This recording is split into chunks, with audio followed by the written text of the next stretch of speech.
Bienvenue dans cette nouvelle vidéo. Alors aujourd'hui je vais vous faire une petite vidéo sur pourquoi le vintage. Vous êtes beaucoup à me demander pourquoi je m'habille vintage. Et comme ça fait un petit moment que j'ai pas fait de vidéo, comme vous pouvez le voir, tout simplement parce que j'avais rien d'intéressant à dire et c'est comme tout le monde, des fois j'ai rien à dire. Donc voilà, je me suis dit que bon, pour mon mini retour, j'allais vous faire une vidéo sur moi et je vais vous répondre pourquoi le vintage. Donc si ça vous intéresse, continuez après l'intro.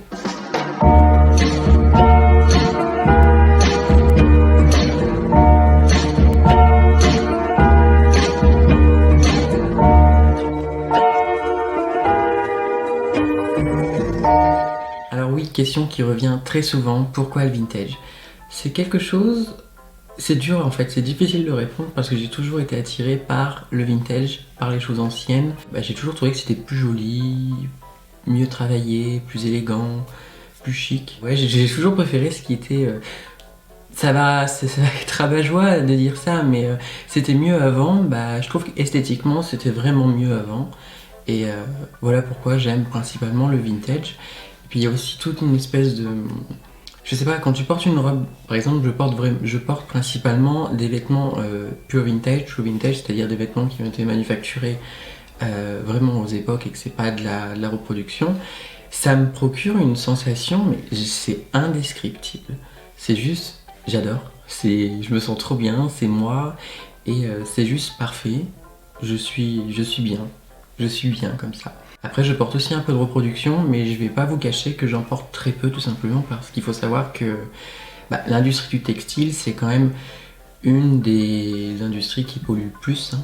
Donc il y a aussi l'alimentation, la viande, l'industrie animale, mais l'industrie du textile cause beaucoup de tort aussi à la planète. Et donc si je peux acheter des vêtements true vintage qui sont bon parfois chers, parfois moins, et qu'en même temps j'évite de participer à la pollution de la planète, enfin moins y participer, pourquoi pas? Et puis des vêtements comme ça qui ont été manufacturés, je sais pas, il y a 50, 70 ans, qui attendent qu'une chose, c'est d'être portés par quelqu'un et qui sera heureux ou heureuse de les porter, voilà.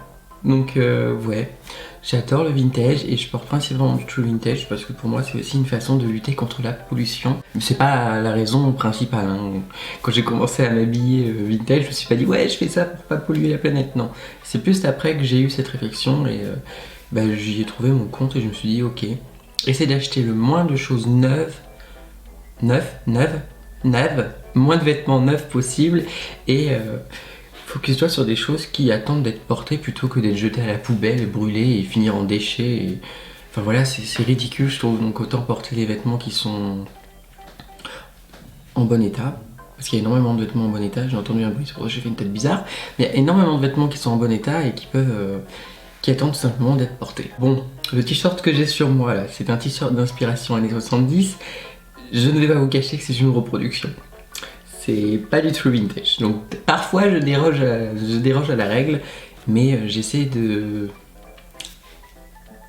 mieux consommer, on va dire. Ah et sinon vous avez vu, j'ai fait un petit auburn. J'adore, je trouve ça mignon. J'avais envie de changement.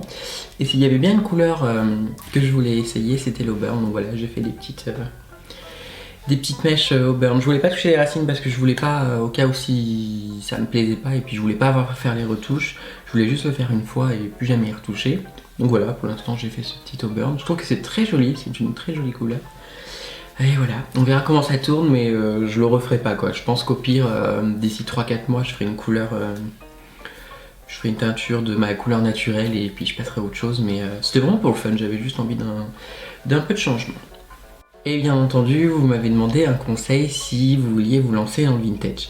Donc moi, je pense que les personnes qui veulent se lancer dans le vintage au début vont faire sûrement la même erreur que moi, c'est rentrer dans les stéréotypes. Au niveau des vêtements, vous allez souvent acheter des robes par exemple avec des patterns petits pois, des patterns cerises, vraiment le motif cliché de l'époque, le stéréotype qui n'était pas forcément aussi visible à l'époque que ce qu'on peut voir sur les reproductions d'aujourd'hui. Essayez de porter des vêtements où il y a le moins de motifs possible.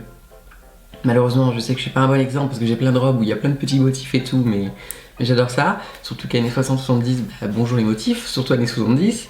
Mais voilà, un des premiers trucs à faire attention, c'est ne pas en faire trop. Par exemple, ne mettez pas des petits pois avec un pantalon avec des motifs cerises. C'est pas possible, ça va faire déguisement plus qu'autre chose. Et c'est ça, essayez de ne pas faire déguisement quand vous vous habillez vintage. Et c'est vrai que si vous regardez donc, tout début de mon Instagram, peut-être que j'avais tendance à faire des looks un peu trop stéréotypés, un peu trop clichés. Et au final, c'était pas réellement... c'était pas authentique, c'était pas... ça faisait fake, ça faisait déguisement, c'était pas assez naturel. Et aujourd'hui, c'est vrai que j'ai trouvé un style qui est... je sais que ça fait super looké quand même, quand je sors, je sais que je suis super looké. Mais ça fait pas too much, ça fait pas fake, ça fait pas cliché, stéréotype, ça fait pas déguisement. Et c'est le principal, c'est vraiment ce dont vous devez faire attention. J'espère que j'ai pas du rouge à lèvres sur les dents, j'ai juste d'y penser. Ça se trouve, tout à l'heure je parle. Non, c'est bon. J'ai pas de rouge à lèvres sur les dents. Donc voilà, faites attention à ne pas en faire trop et ne pas trop mélanger les motifs et ne pas faire déguisement tout simplement. C'est ce dont il faut faire attention. C'est vrai que c'est un look qui est pas facile à porter. Et bon, quand on est transgenre, c'est vrai qu'il y a aussi l'étape de la première sortie en femme. Et bon, c'est vrai que si vous êtes attiré par le vintage et qu'en plus vous voulez faire votre première sortie en femme en étant habillé vintage, faites très attention, mais en tout cas, faites ce qui vous plaît. C'est vraiment le plus important. Et c'est vrai que j'avais peur au début, en étant transgenre, j'avais peur que ça fasse too much, que ça fasse la nana déguisée, la nana qui sait pas comment s'habiller. Et en fait non, je suis super à l'aise, je sais comment m'habiller, je sais que... ça va être arrogant si je dis je sais que je m'habille mieux que la plupart des gens. Non, je m'habille pas mieux que la plupart des gens, mais je m'habille différemment. Mais c'est vrai que quand on regarde les gens, ils sont tous habillés pareil. Et ouais, c'est pas forcément sympa. Moi j'aime bien la diversité. Donc en tout cas, si vous voulez vous lancer dans le vintage, n'hésitez pas. Voilà, j'espère que j'ai répondu à vos questions concernant mon look vintage. Pourquoi je fais ça? Tout simplement parce que j'adore, que je me sens trop à l'aise comme ça et que c'est moi tout simplement et que c'est ma passion. Les vêtements vintage, c'est ma passion. J'ai Lara Croft, mais j'ai aussi les vêtements vintage. C'est mes deux principales passions et donc bah voilà, en fait c'est une passion et je la vis tous les jours. Vous vous rendez compte, je me lève, je m'habille vintage, je vis ma passion à 100% et je la vis tous les jours. Et je pense qu'il n'y a rien de plus beau que ça. Donc voilà, je vous fais de gros bisous, je vous dis à la prochaine et n'hésitez pas à laisser des commentaires, à liker, à vous abonner et à vous abonner à mon Instagram aussi. Voilà, je vous laisse, bisous.